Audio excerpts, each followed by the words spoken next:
Good evening, everyone. So tonight I'm going to show you guys how I water my plants during the hot season at night again.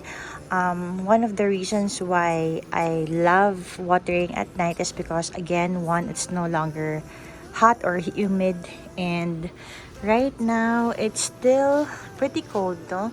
It's 27.5 degrees and it's 79% humidity. Ayan. So, it's not so bad. It's not that hot. Actually, malamig pa yung simoy ng hangin, ano? And so, this is the perfect time for me to show you guys how I water the plants and what I do to, to make sure that they will not die or get overwatered. So, yeah, let's start. I'm gonna show you guys how I do my gymnos and, of course, the soft succulents and other cacti. But for now, I'm gonna show you first my new find. May na-discover ako sa Shopee. May nakita ko sa Shopee na rechargeable pump. Oh, diba? Nakakatawa. So, all you have to do is dip this thing. So, you turn it on. Ay, ayan. So, we turn it on. Ayan. And then, put the pump inside. There you go. And then, you'll see the water come out. Ayan. Ah! So, this time, I don't have to use my watering can. So, pag medyo tinatamad ako, ito na yung gagamitin ko. Di ba parang, this is like a bidet. Meron din siyang shower head. Actually, I'll show you guys later. But this one, I think is okay kasi mas maliit yung head niya. Tapos, I can control the water with a squeeze, no? So, I'm so happy. I don't know why sobrang kilig na kilig ako sa sa ganitong bagay. I mean, Shopee is like the best. So, let's say, dito ako sa ating, diba, dito sa ating community pot. So, all I have to do is just press. Hold on. Ayan, so I'm gonna use my right hand. So, just look. I can water it and then controlled ko pa rin yung tubig, diba? Nakakatuwa. Oh. So, just around walang brim, so just around the plant. I don't have to get the plant wet. Oh, here sa gilid, ganun din. Di ba nakakatawa? Oh, here. Check it out. Diba? Galing! So, napakadali niyang gamitin and mahaba-haba yung kanyang yung kanyang hose. So, super helpful. Ayan, just gilid lang ulit. There. Ayan. Again, hindi kailangang mabasa yung mismong halaman. Ayan, there. So, hindi na kailangan diba? So fun. So much fun. So, medyo mahihirapan na lang ako actually sa igib. So, yun lang ang magiging problem. But, I'm so happy with this one. And I hope you guys can try it out. Another boodle find. So, interesting, no? Very interesting. Ayan. Yay! Oh, diba? Oh, ha? Tuloy ito. So, anyways, kapag kunyari nandito naman tayo, no? Ayan, look. There. Ah, galing. Oh, diba? Wagi. So, there. This one is a really good find. So, anyways, back to our topic. Mamaya ko natutuluyan. So, there. So, the first thing that we have to figure out before we water them is to check for signs of dormancy. So, the first thing that I do is I actually check if I have new leaves on the plant. So, this one looks good. It looks like she's still actively growing. And let's see, there. You can see, no? Only the really, really bottom leaves are wrinkly and drying up, but the second layer and the third layer is doing quite okay. So this means I can still wait a little bit more before I water her, but I also do check the weight of the pot. In time, when you're new, it's hard to figure out when you lift your pot if it's still moist inside. So if you're not sure, what you can use is you can use your finger. So what I do is I do my finger test. Ayan. You can also use barbecue sticks and stuff, but my finger is actually the most available one. So you can see I've dug around an inch deep already, and the soil is very dry. So this one can actually be watered tonight. So I'll show you guys how I water this one. Again, when you water a succulent, I don't water it fully. I give them full water every 2 weeks. So just that is to make sure that they haven't gone dormant and I don't accidentally overwater them. So what I do is I just give them enough water to fill up the brim of the pot like that. So medyo half lang. But it's not enough that the water will drip to the hole. So that is, for me, enough water so that the plants will survive and they won't be drinking that much from the leaves. This one, let's check. Hold on. For graptos, they're usually not dormant. They don't tend to go dormant with our summer heat. That is what I deal with my microclimate. But usually my graptos would be drinking a lot from the leaves. As you can see, this one has been drinking a lot from the leaves already. This is 1, 2, 3, 4, 5, 6, 7, 8. 8 leaves na agad yung nainuman niya. So I know that this one is pretty much thirsty already, no? So papayat siya ng papayat, kukunti ng kukunti yung leaves if I don't water every couple of days. So this one I'm trying to water. I'm going to try to water her every 2 to 3 days. Again, checking first if the soil is dry. So check first with the finger. Okay, so this one is also dry, so we can water her. So this one I'll give her more water compared to the echeveria. The graptos are a little bit more on the thirsty side, so I'll give her a little bit more water there, and that's enough. So again, that's just enough water for her to get soaked.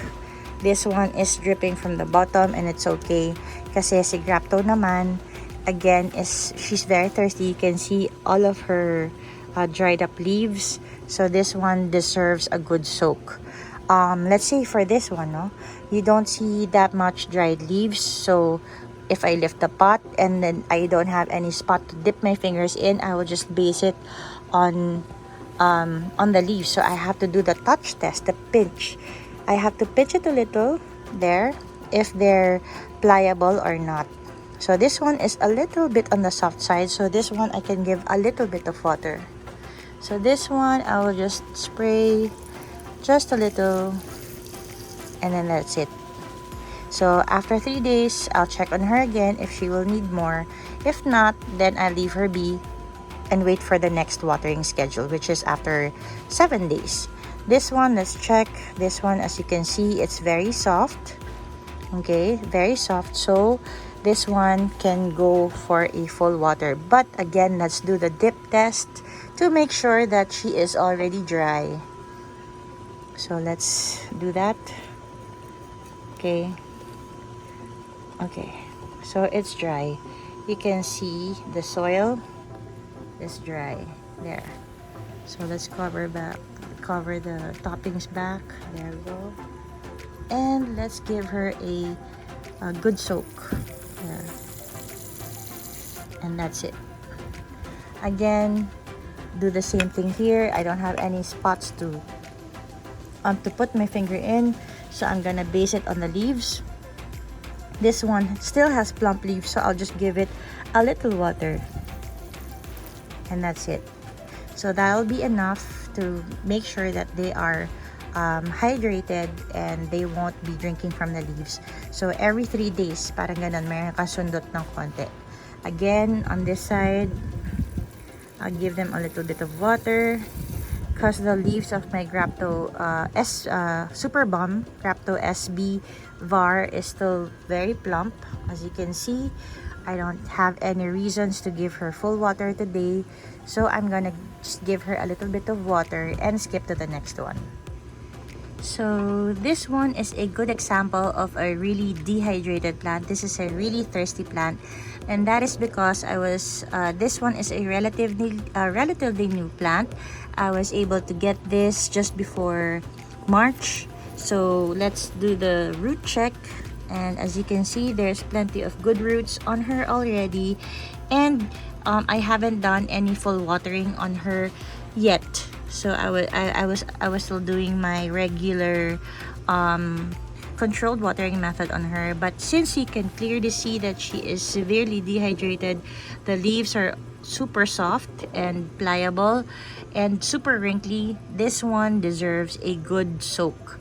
So this one you will give her full water. This one you can clearly see the wrinkly leaves on the bottom part. So this one definitely she deserves a good soak. Here.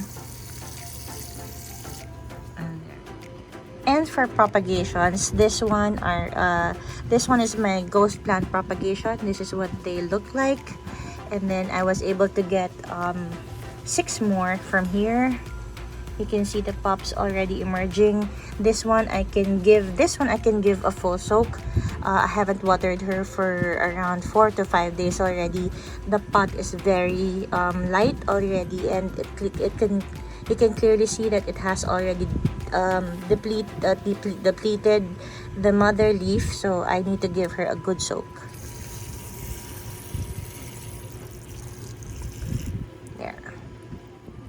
This one I will just water the center part where the roots are. There we go. Same with this one. To avoid the leaf from rotting.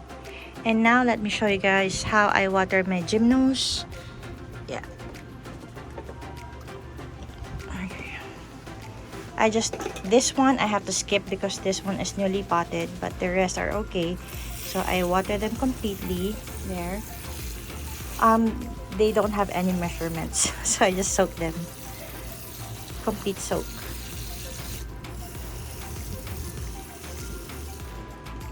And let's not forget the aloes. Again, the aloes I will try to avoid getting the leaves wet, just because it's easier for me to just leave them to dry.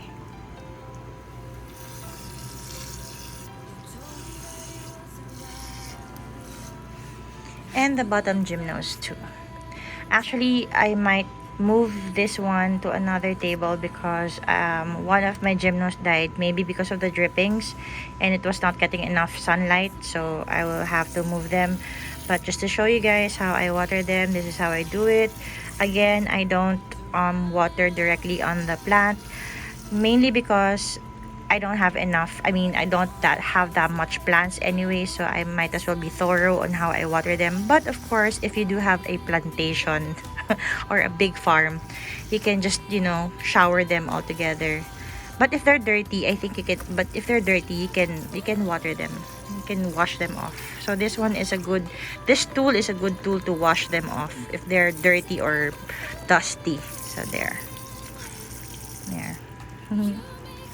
And here, and then just water the ones on the back. So there we go. That's how I water my plants during the hot season. And yeah, again, observation is key during this hot season. Always check your plants first before you water them. And again, if you are too overwhelmed, then you have to really think twice in buying more, because with this type of plants, it's very important that we can only take care of what we can take care of, and not get over our heads and just keep on buying plants, because again, if we do that, we will just end up killing our plants because we cannot take care of them properly, because we just have too much on our hands. So there, observation is key. Again, what I'm doing is just the way I do things with my garden, with my plants.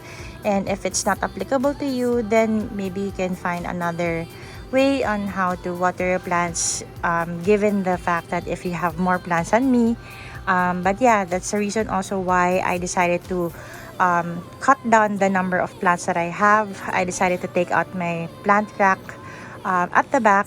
That is because I cannot allocate that much time watering them and looking after them one by one. And yeah, and always choose to be kind, everyone.